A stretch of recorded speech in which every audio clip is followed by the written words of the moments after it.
Good morning. Well, I had an absolutely amazing weekend there at the Pirate Festival. This boat was well and truly christened with cannon fire, mermaids sitting on my roof. Yeah, getting boarded by pirates, you know, just a normal weekend really. But today I need to get it moved. I'm going to head towards Acton Bridge and hopefully try and get my seaworthy certificate done. That means then I can cross the Manchester Ship Canal.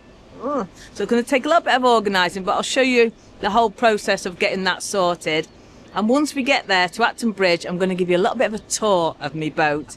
But we'll talk more about that once we get going. Let's go before that black cloud turns to rain. So it's quite a windy day today, and it's also forecast some rain, but the journey's only about 2 hours, so let's hope that we can make it before the heavens open.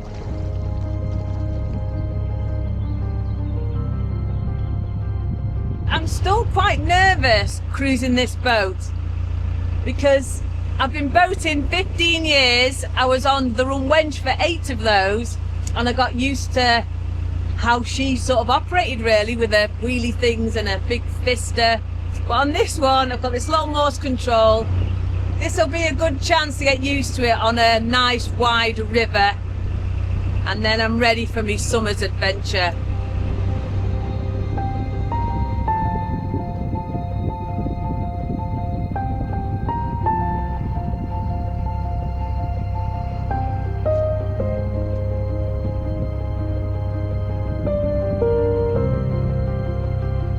This is the beautiful, magnificent River Weaver. And I don't ever think that because it is so pretty and full of wildlife, or the fact that I've cruised it so many times and I grew up round here, but it is just gorgeous. I just love it. I feel very much at home here. I've walked it many times, I've cruised it many times, I've even swam in it. But it's just lovely. And today we're going to be heading back to Acton Bridge, and then I'm going to give you this tour of how it looks at the moment. I'm still moving in, you'll get an idea.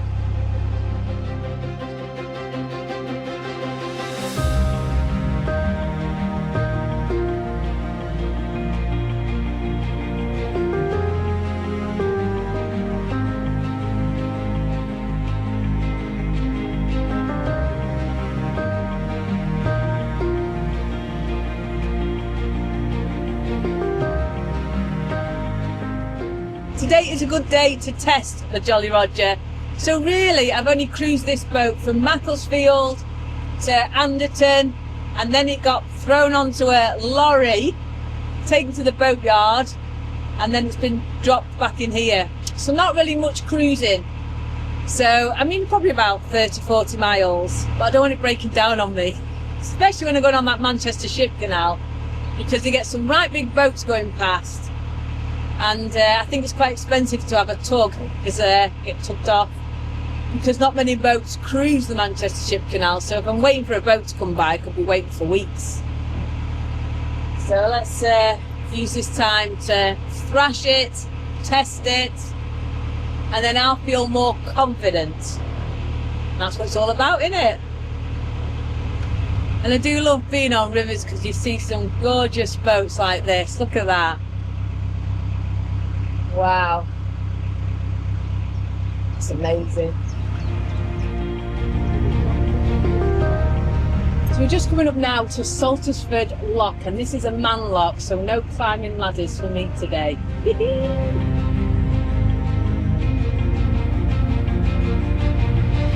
Being single-handed, I always tend to come in stern first because I feel like I've got more control, and today with it being windy, I can use that wind to my advantage.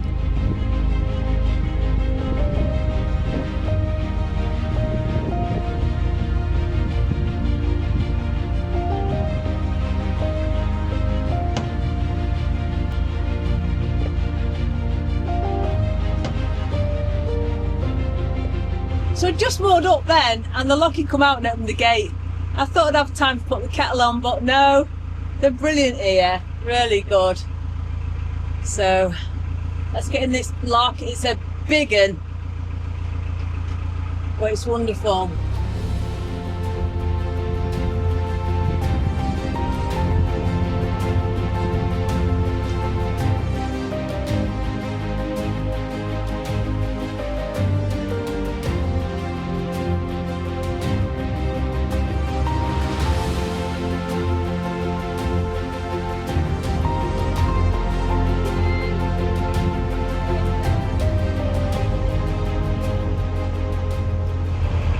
the lock over and done with. Let's thrash this. Let's see what it's capable of.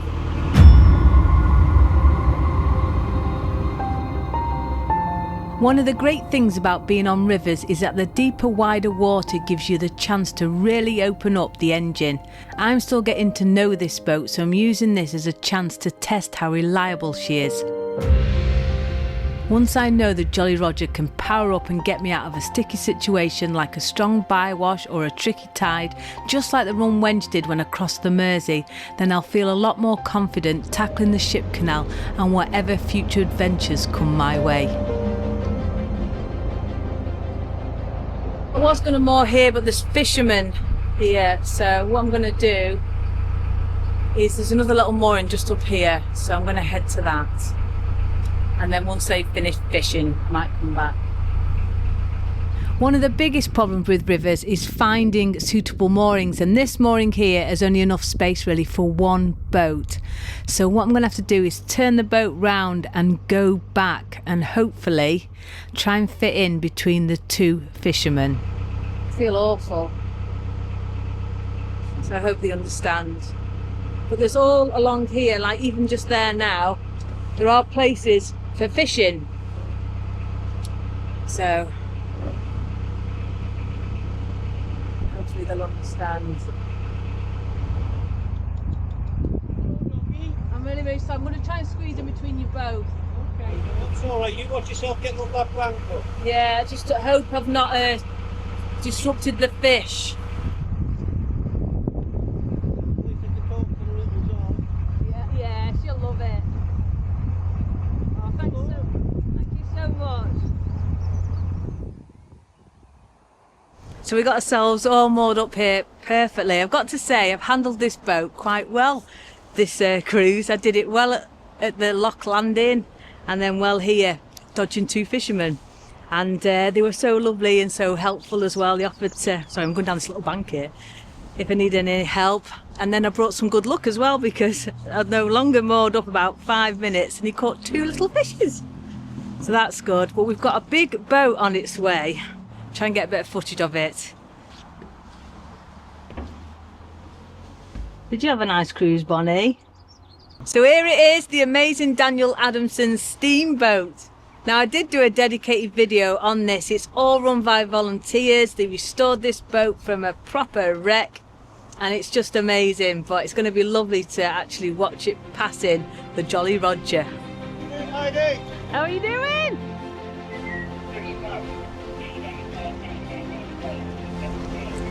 So obviously the swim bridge isn't open, so they're not going that way. I think what they're going to do is turn the boat and moor it just up there on them huge bollards.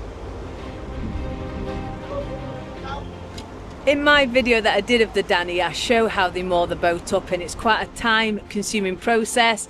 The guy on the bridge, the captain, he's sending orders down to the people in the engine room. The people in the engine room can't see what's going on.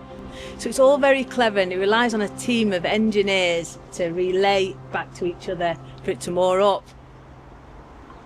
Well, that's my neighbour for tonight.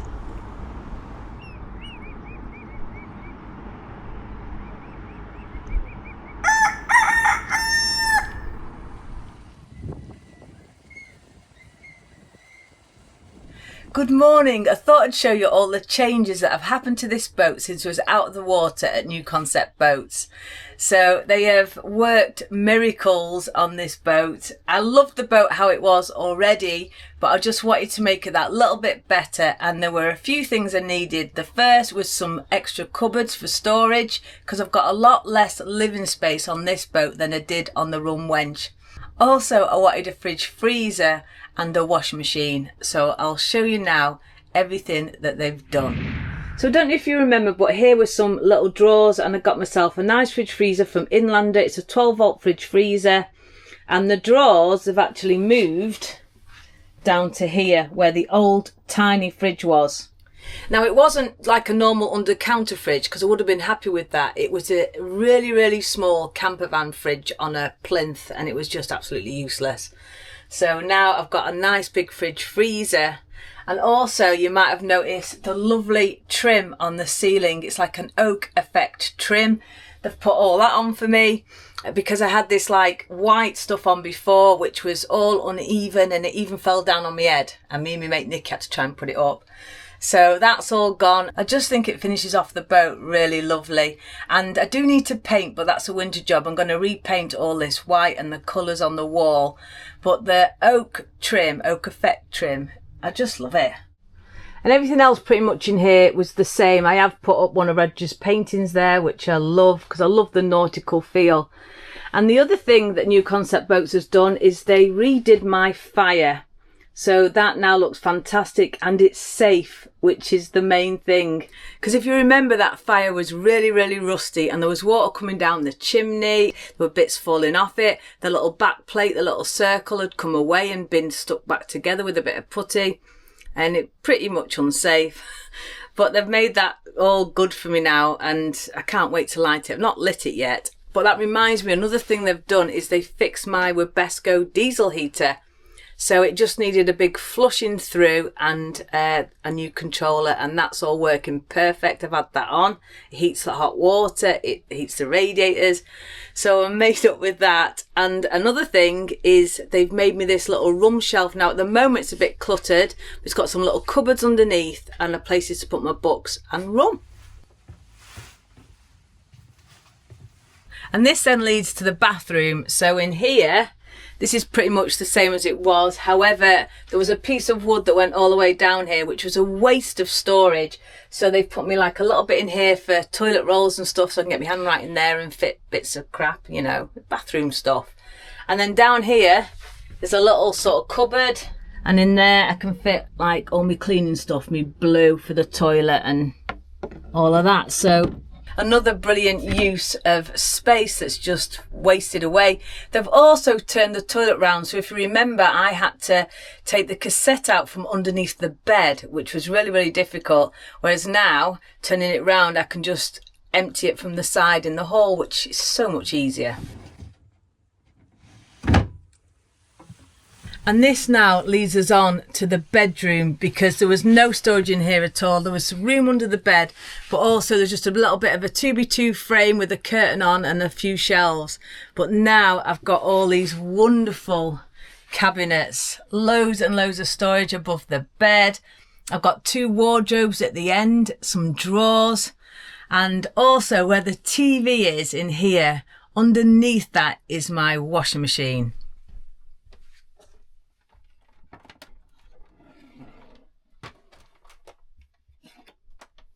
It only takes a few seconds to remove the telly and take the board off, and there I have my top loading washing machine. So this is just like a normal washing machine, except you load it from the top. So it's got all the presets, all the heat temperatures.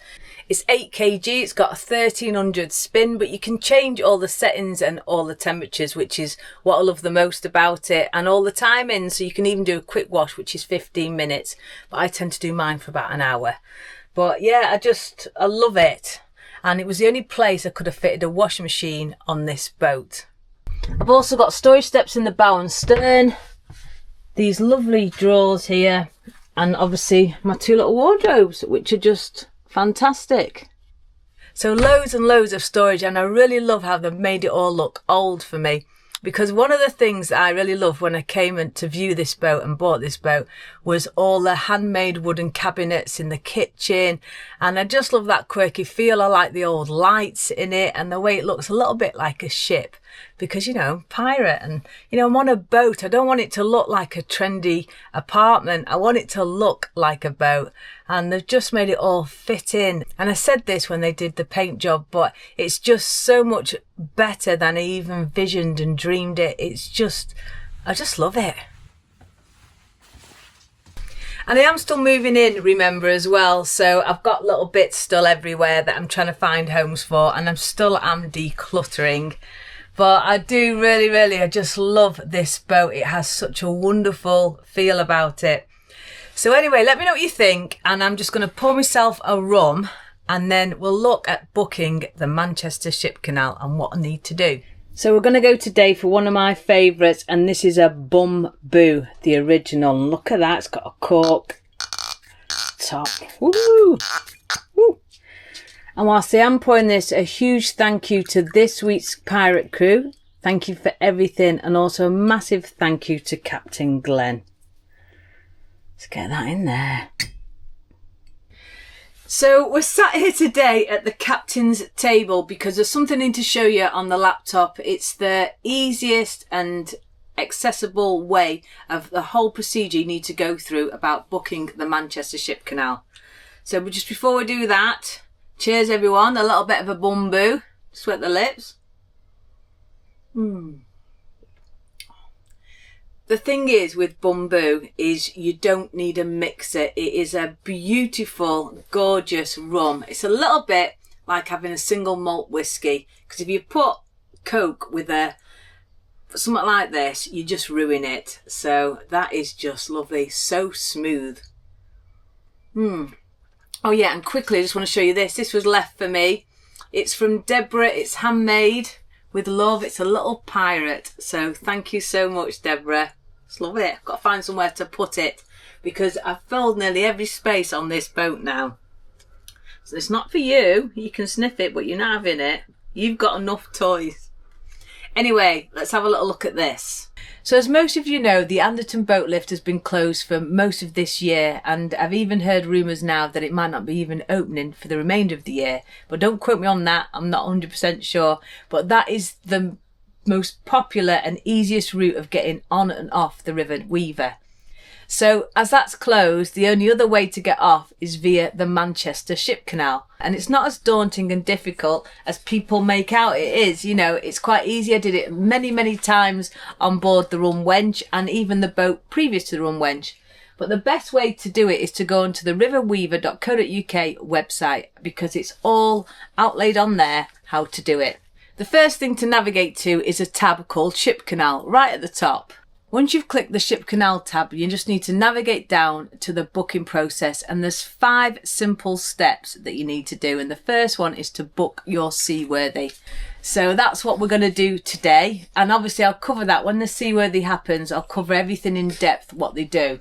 And there's a name and number, name of Mike Carter, and a phone number to organise your seaworthy. So obviously that's not going to be done straight away. Mike's probably a very busy guy, but at least I've made the first stage, and hopefully he'll get back to me and I'll know roughly when that is, and then we can progress to the next stage. But I'm going to show you all how this happens, when the seaworthy happens, what he looks for, what he does, you know, in a future video. So anyway, that's where we're up to. Woohoo! So I'm going to text him now. So I'm going to leave the video here. If you have enjoyed it, please do give me a big thumbs up. Subscribe down below if you haven't already. But before I go, just a massive, huge thank you to my lovely, gorgeous patrons. So that's it. Please take care, stay safe, and I'll see you next week.